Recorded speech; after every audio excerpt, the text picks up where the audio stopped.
Sergeant Carter, save us now! Throttle down. Manual fix incoming. She can't do this! She's our only shot. Brace for landing.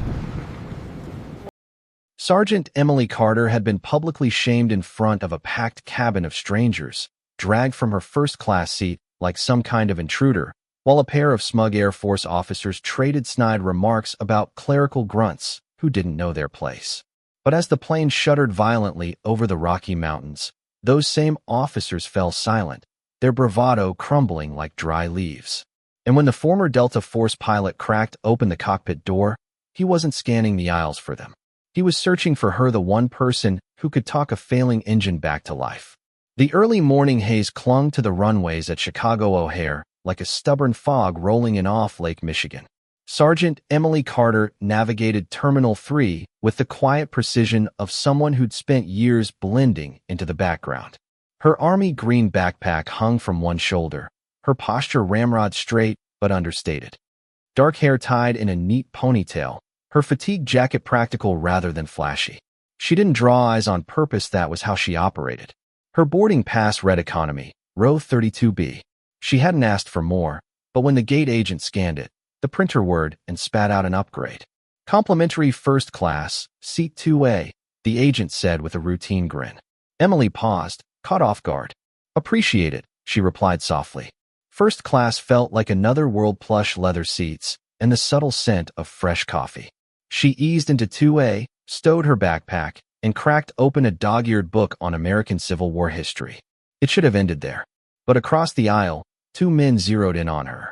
Mid-40s, solid builds, crew cuts starting to grow out, clear signs of officers on leave.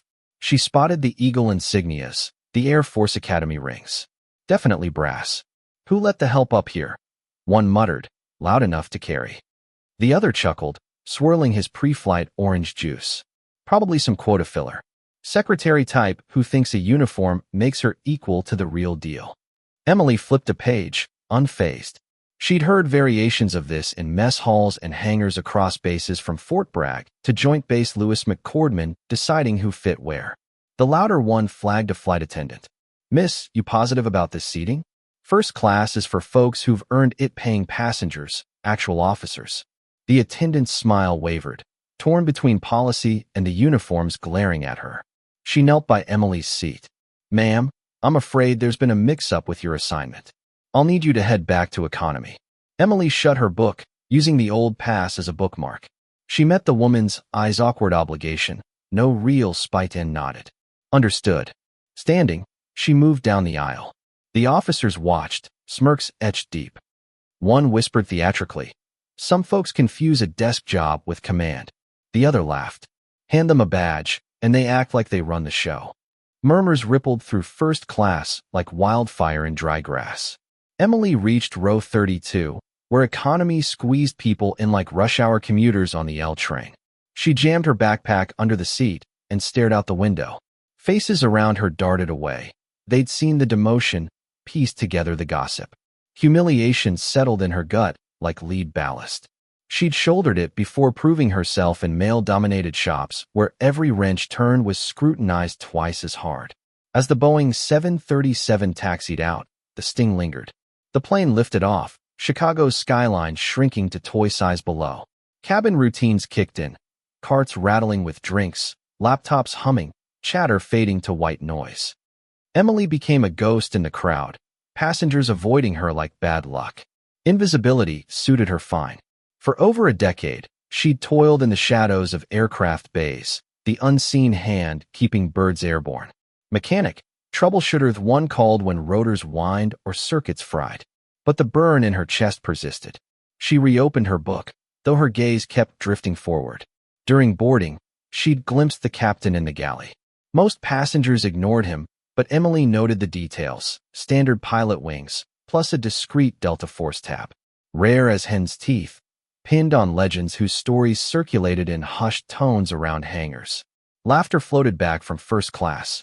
The Air Force duo was on their third round, voices booming.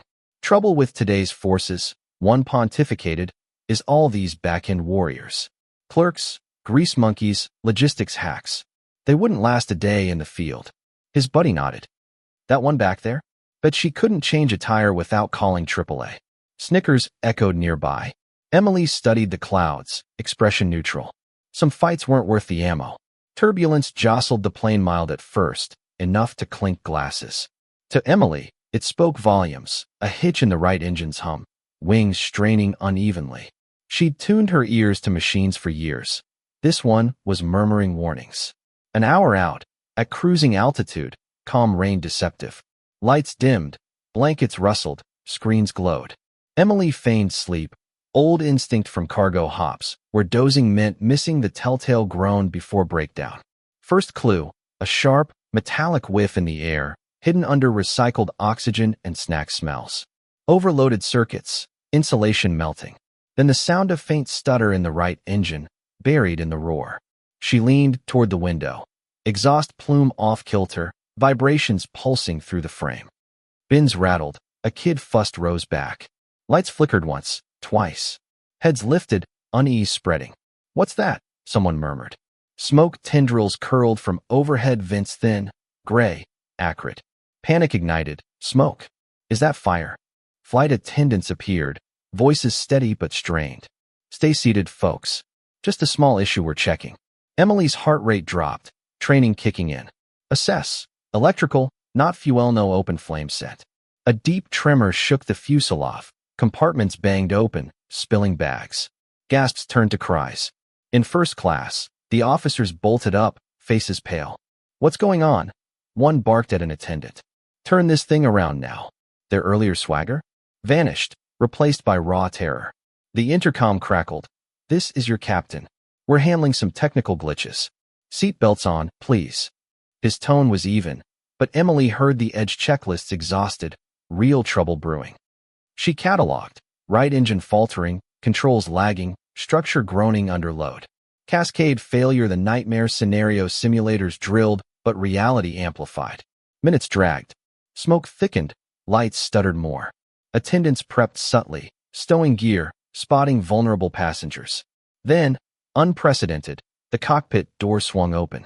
Captain Robert Hale emerged, presence commanding the space. Not towering, but exuding coiled control salt-and-pepper hair, lined face, uniform crisp. Eyes scanned like radar. The officers lunged. "Captain, this is unacceptable. Demand a status update." Hale dismissed them with a steel gaze. "Sit tight." His scan hit economy, locking on Emily. Staff Sergeant Carter. Army aviation tech, fixed wing and hello, field repairs under fire. Emily's head jerked up. "Yes, sir." "How did he know?" "Manifest details more than seats," he clipped. "Got a puzzle here instruments can't solve. Need your eyes on it." Cabin hushed. The officers erupted. "Her? She's not cleared." Hale wheeled. "Sergeant Carter's fixed more birds in hellholes than you've flown simulators. Want to live? Pipe down and let expertise work." Jaws dropped. Perceptions flipped. Hale beckoned. "Sergeant, cockpit." Now. Emily unbuckled, striding forward past the officers' averted eyes, their silence deafening. The cockpit was a cauldron, alarms blaring, panels flashing crimson. Smoke haze, heat rising. Hale resumed left seat. Co-pilot Lieutenant Sanchez hunched over failing redoubt autopilot offline, hydraulics dropping, right engine spiking. "Strap in," Hale ordered. Emily buckled into the jump seat. Multi-system crash, auto dead, engine rough, pressure bleeding. Checklists failing. Sanchez glanced back skeptically. "Sir, protocols override. Need real-world fixes." Emily scanned. Patterns in chaos. Starboard temp gauge lying false hot reads. "Throttle down on that. You'll kill the engine." Sanchez blinked. Hale adjusted throttles. Engine evened. "How?" "Exhaust trail wrong from window view. Vibes mismatch, heat stress." Cross-check backups. Engine steadied. "More." Emily continued. "Hydraulic leak misdiagnosed, stuck bypass valve siphoning wrong line. Manual reroute via secondary. Hold control till landing." Sanchez hesitated. Hale nodded. "Execute." Pressure stabilized. Plane responded smoother. "Christ," Sanchez whispered. "Seen this on C-130s in Iraq," Emily said. "Basics, same physics, don't change." "Hale, you're staying till wheels down." Hour blurred. Emily spotted fuel imbalance. Recalibrated NAV amid glitches, flagged stress before brakes. Failures piled, redundancies crumbling. Call came. Diversion to Peterson Space Force Base, Colorado. Long strip, foam ready. 90 minutes. Limping engine, patched lines, Rockies storm brewing. Lightning cracked, turbulence hammered. Cabin screams pierced bulkhead. Level her, Sanchez yelled, yoke bucking. Hail, ride it, don't fight. Emily, right side dragging power inconsistent. 2 degrees left comp, bleed to auxiliary. Let her bend. Hale complied. Plane steadied through gale. Peterson lights flickered through rain. Gear down. Hydraulics whined. Warnings lit. Emily, gravity drop manual. Gear thunked, locked barely. Runway loomed, visibility nil. Brace, Hale warned. Touchdown, brutal slam, bounce, tires screeching. Brakes smoked, reverse thrust roared. Plane halted midstrip, rain pounding. Silence, then cheers, sob survival symphony. Hale killed engines, turned. Sergeant, that saves yours too. Emily nodded. Crisis over. Aftermath. Crews swarmed, rain drenching. Emily eyed the Boeing battered Victor. Hale approached, saluted sharply amid watchers. Respect earned. She returned it, precise. Officers nearby. One nodded stiffly, shamed. Others stared groundward. Emily shouldered her pack, heading to terminal glow. Humiliation? Evaporated over mountains. Reports would follow, but essence uncaptured. Experience trumping assumption. She belonged fixing the unfixed, coaxing life from failure. When it mattered, leaders like Hale sought her out. What do you think about the injustice Emily faced, the casual dismissal based on appearances and roles? And how does it tie into broader issues of unfairness in everyday life, even violence and judgments that cut deep? Share your stance in the comments below. Have you seen or experienced something similar? Let's discuss and hear your views.